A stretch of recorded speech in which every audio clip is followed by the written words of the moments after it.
అందరికీ నమస్తే అండి. జడా శ్రవణ్ కుమార్ ఏం చేసినా ఇట్టే దొరికేస్తాడండి. నేను ఒక ప్రెస్ మీట్ పెట్టాడు. ప్రెస్ మీట్ పెట్టి ఆయనతో పాటు ఒక మహిళను కూర్చోబెట్టి తెలుగుదేశం పార్టీ నన్ను మోసం చేసింది. అంటే వేమన సతీష్ అనే వ్యక్తికి మేము 7 కోట్ల రూపాయలు ఇచ్చాం టికెట్ కోసం. మాకు టికెట్ రాలేదు, మాకు డబ్బులు ఇవ్వలేదు, పలానా ఆయన మమ్మల్ని మోసం చేశాడు. చంద్రబాబు నాయుడు గారు, నారా లోకేష్ గారు, పవన్ కళ్యాణ్ గారు మీరే మమ్మల్ని ఆదుకోవాలని చెప్పేసి అని ఆవిడ చేత కొన్ని మాటలు మాట్లాడిపించాడు. తర్వాత జడా శ్రవణ్ కుమార్ కూడా చాలా పెద్ద పెద్ద మాటలు మాట్లాడి ఆయన పక్కన పెట్టేసండి. అయితే వాస్తవం ఏంటనేది వాళ్ళే, ఆ దంపతులు ఇద్దరు, ఎవరైతే ఆ సుధామాధవి అనే ఒక మహిళ ఉందో ఆవిడే. తర్వాత మళ్ళీ ఒక వీడియో రిలీజ్ చేశారు. ఆవిడ భర్త ఇద్దరు కలిసి మేము 7 కోట్ల రూపాయలు అని చెప్పేసి అని మా ఆవిడ పొరపాటున అనేసింది.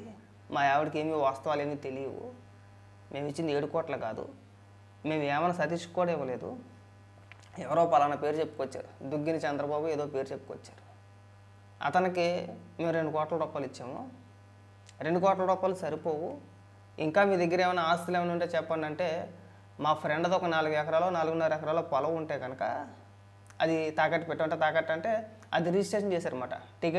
టికెట్ కావాలంటే ఇది కావాలని చెప్పేసి వాళ్ళు రాయిపించుకున్నారు మా చేత. ఒకవేళ టికెట్ రాని పక్షంలో మళ్ళీ మీ భూమి మీకు తిరిగి ఇచ్చేస్తామని చెప్పేసి అన్నారు. మాకు టికెట్ రాలేదు కదా అని చెప్పేసి ఆ దుగ్గిన చంద్రబాబు ఎవరైతే ఉన్నారో అతని దగ్గరికి వెళ్ళి, అన్న మాకు టికెట్ రాలేదు కదా, ఆ భూమి ఆయన పేరున ఇచ్చేసేయండి, మమ్మల్ని అడుగుతున్నాడు వచ్చని చెప్పని మేము అడిగితే, లేదు నేను నీకు 1 కోటి రూపాయల వరకు ఇచ్చాను, ఖర్చు పెట్టాను నేను, ఆ 1 కోటి రూపాయలు నాకు ఇస్తే మీ భూమి మీకు తిరిగి ఆయన పేరున నేను రిజిస్టర్ చేస్తానని చెప్పేసి ఆయన అన్నాడంట. వీళ్ళు కట్టలేకపోయారు. ఎవరైతే ఆ భూమి గల అసలు ఓనర్ ఎవరైతే ఉన్నారో అతను ఆ 1 కోటి రూపాయలు చెల్లించి తన భూమి మళ్ళీ తను సొంతం చేసుకున్నాడు. ఇప్పుడు ఆ 1 కోటి రూపాయలు వీళ్ళని అడుగుతున్నాడంట. దానికని చెప్పేసి జడా శ్రవణ్ కుమార్ ఒక స్క్రిప్ట్ ఇస్తే అది చదివేశారు పాపం. ఇంకో వాళ్ళిద్దరు దంపతుల వీడియో మాట కొద్దిగా లెంత్ ఎక్కువ ఉంటుంది, ఎక్కడ డిస్టర్బ్ చేయను, వినిపిస్తా వినండి. చాలా వరకు కష్టపడి అన్ని తెలుగుదేశం టికెట్ ఆశించి చాలా వరకు కష్టపడి అన్ని చేసినాము, భవిష్యత్తు చేసినాము. అవి చూసిన దుగ్గిన చంద్రబాబు నాయుడు అన్న వేమన సతీష్ అన్న తమ్ముడికి తెలుసు, ఆయనతో నీకు టికెట్ ఇప్పిస్తాను, ఇంత డబ్బులు ఎంత ఉన్నాయి అని చెప్పి తీసుకొని 2 కోట్లు తీసుకున్నాడు.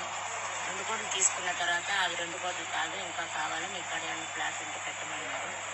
అప్పుడు మా ఇంటి ఆయన ఫ్రెండు రాజన్న కాడ 4.5 ఎకరా రాజంపేటలో ఎకరింతల్లో ఉన్నాయి స్థలం ఉండింది. ఆ స్థలం పెట్టి టికెట్కి నేను డబ్బులు ఇస్తానమ్మా, ఆ స్థలం పెట్టి రిజిస్టర్ చేసి అన్నాడు. ఆయనకు రిజిస్టర్ చేయడం అయింది. మాకు 7 లక్షలు ఇచ్చినాడు ఆయన భూమిలోకి, ఇంకేమి ఇవ్వలేదు.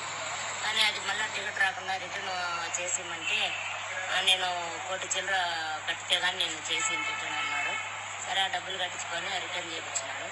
దీంట్లో సతీష్ అన్నకు ఎటువంటి సంబంధం లేదు.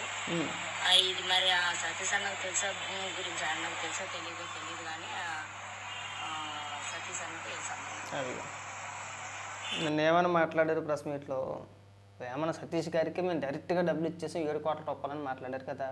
ఇప్పుడు ఆ 7 కోట్ల కాస్త 2 కోట్లు అయింది, తర్వాత భూమి అయింది, తర్వాత 1 కోటి రూపాయలు ఎవరైతే అసలు భూమి గల ఓనర్ ఎవరైతే ఉన్నారో తన భూమి తను విడిపించుకున్నాడు. ఆ 1 కోటి రూపాయలు కట్టేసి ఎవరైతే ఈ దుగ్గిన చంద్రబాబు అని చెప్పేసి నేను వ్యక్తి ఉన్నాడో అతనికి కట్టి తన భూమి తను విడిపించేసుకున్నాడు.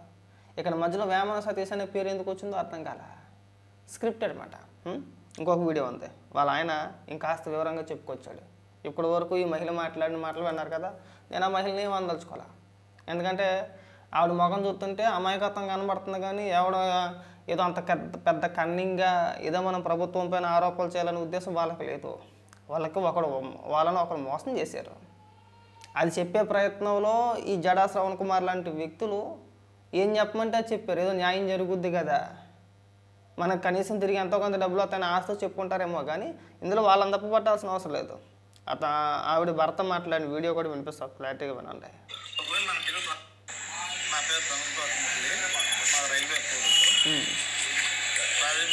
రైల్వే కోడూరు ఎమ్మెల్యే సీటు మా మిస్సెస్ ఆశించి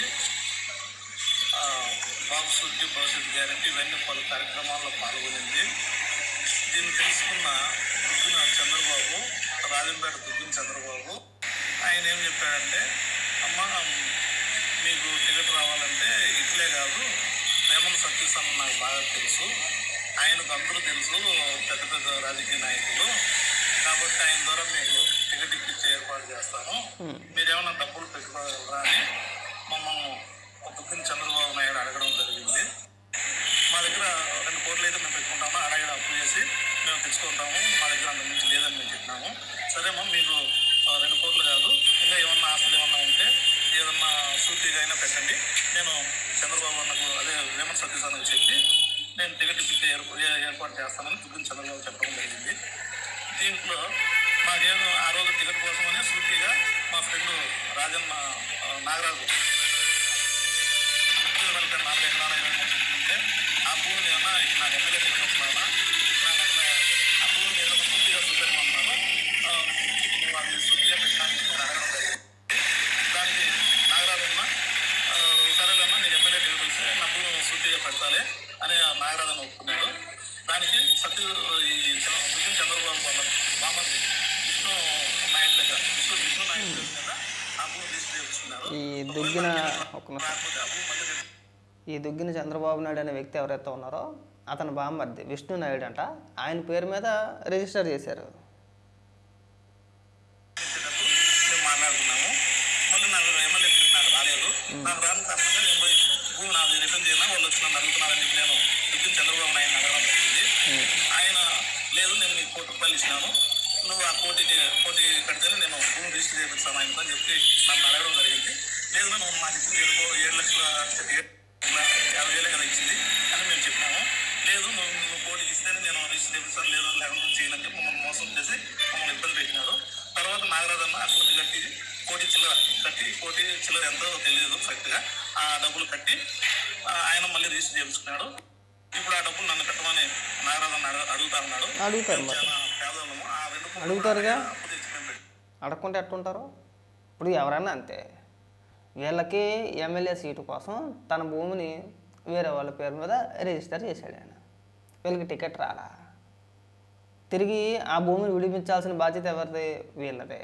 ఎందుకంటే టికెట్ కోసం ఆశించారు, ఎవరికో ఇచ్చారు, ఏం జరిగింది ఏంటని విచారణలో తేలుద్ది. దాని గురించి మనం ఇప్పుడే క్లారిటీగా మనం మాట్లాడలేము. ఏది వీళ్ళని తప్పాలనేమో ఇంకొకరిదే తప్పాలనేమో. ఎందుకంటే వీళ్ళు నిన్న సాక్షిలో మాట్లాడుతూ 7 కోట్ల రూపాయలు అన్నారు, ఇప్పుడు 2 కోట్లు అంటున్నారు, తర్వాత 1 కోటి అంటారు, తర్వాత 30 లక్షలు అంటారు. మరి ఎవరికి ఎంత ఇచ్చాడంటే క్లారిటీగా వాళ్ళే చెప్పలేకపోతున్నారు.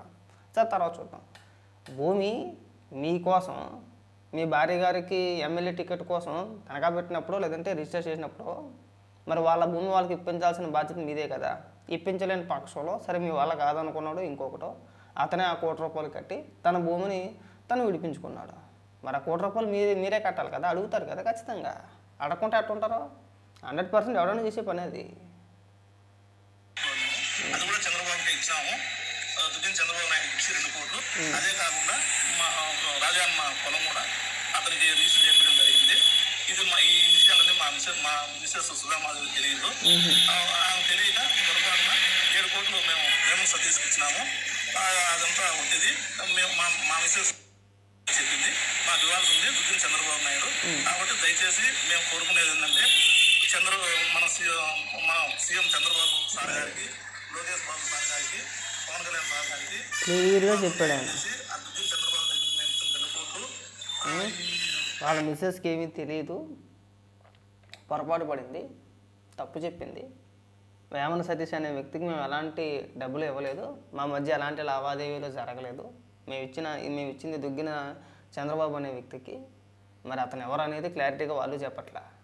చెప్పిన రోజున తెలుస్తుంది అసలు ఏం జరిగింది ఏంటి అనేది.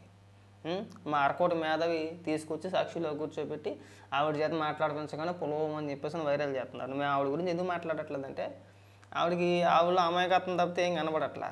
మీకు ఇంకొక విషయం కూడా చూపిస్తాను చూడండి. ఈ జడా శ్రవణ్ కుమార్ కన్నింగ్ ఐడియా అనమాట ఇవన్నీ కూడా. ఇక్కడ మీకు ఒక పోస్టర్ చదివి వినిపిస్తాం అన్నమాట. ఎమ్మెల్యేగా రైల్వే కోడూరు నియోజకవర్గం నుండి కమిదపాటి సుధామాధవి గారి కోటు గుర్తుకే ఓటు. ఏంటిది? అంబేద్కర్ ఆశయ సాధన రాజ్యాంగ స్ఫూర్తితో జై భీమరావు భారత పార్టీ తరపున జడా శ్రావణ్ కుమార్ పార్టీ మాట ఇది. ఇంకా ఫోటోలు ఉన్నాయి, వాళ్ళు దిగిన ఫోటోలు అన్నమాట. ఇదిగో డేట్ ఎప్పుడు ఏప్రిల్ 21, 2024.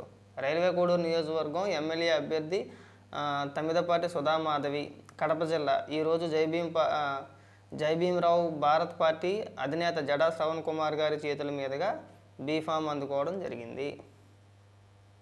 ఇగో తర్వాత 24 ఎన్నిక అంటే ఏప్రిల్ 24న ఎన్నికల ప్రచారంలో కూడా జడా శ్రవణ్ కుమార్ ఇప్పుడు ఎవరైతే నేను ఒక మహిళ ఉన్నారో ఆవిడ ఇద్దరు కలిసి ఇదంతా ప్రీ ప్లాన్డ్ కదా. జడా నీకేనా తల ఏమన్నా తలపాకని పని చేస్తుంది, నీకు అసలు బుర్రని పని చేస్తుందా? మనం ఏదైనా ఒక సోషల్ మీడియాలో ఒకటి అప్లోడ్ చేసామంటే అది ఇప్పుడు కాదు 10 ఏళ్ళ తర్వాత చూసి ఎతికినా కానీ దొరికేస్తాం మరి అలాంటిది మీ పార్టీ సరే తెలుగుదేశం కార్యకర్త తర్వాత జరిగిందా ఇంకోటి జరిగిందా కార్డు చూపించారు సభ్యత కార్డు ఏముంది 200 రూపాయలు కొడతా నాకు ఇప్పుడు ఎవరి కలతాలకు వస్తుంది అంతా ఆన్లైనే కదా. ఒక 200 రూపాయలు కట్టి సభ్యత్వం కార్డు ఎవడన్నా తీసుకోవచ్చు. ప్రీ ప్లాన్డ్గా తీసుకొచ్చి కూర్చోబెట్టి అడ్డంగా దొరికేసాడు. తర్వాత సరే వాళ్ళ ఆర్థిక లావాదేవీల గురించి మనం ఇక్కడ చదవటం బాగోదులే. అది జరిగింది ప్రీ ప్లాన్డ్గా ప్రభుత్వం పైన ఏదో రకంగా బురజాలనే ప్లాన్తో ఉద్దేశంతో జడా శ్రవణ్ కుమార్ పనిన కుట్రమాట. అంతకుమించి ఇందులో ఏమీ లేదు. ఈ కేసుని ప్రభుత్వం అంత సింపుల్గా వదిలేకూడదండి. వాళ్ళిద్దరు మొగుడి పిల్లలిద్దరిని పిలిచి కూర్చోబెట్టి అసలు ఏం జరిగింది ఏంటి అని చెప్పేసి వాళ్ళ చేత ఒక స్టేట్మెంట్ తీసుకొని వాళ్ళు ఇచ్చింది వాళ్ళు ఏదైతే చెప్పారో దాని ఆధారంగా ఎవరు ఎంత తీసుకున్నారో ఎంతకి ఇచ్చారు అంటే వీళ్ళు ఎంత ఇచ్చారు. అలాగే జడా శ్రవణ్ కుమార్ లాంటి వ్యక్తులు ప్రభుత్వం పైన లేదంటే పార్టీ పైన తప్పుడు ప్రచారాలు చేస్తూ ఉన్నారు. వాళ్ళపైన కూడా కఠిన చర్యలు తీసుకోవాలని కోరుకుంటున్నాను.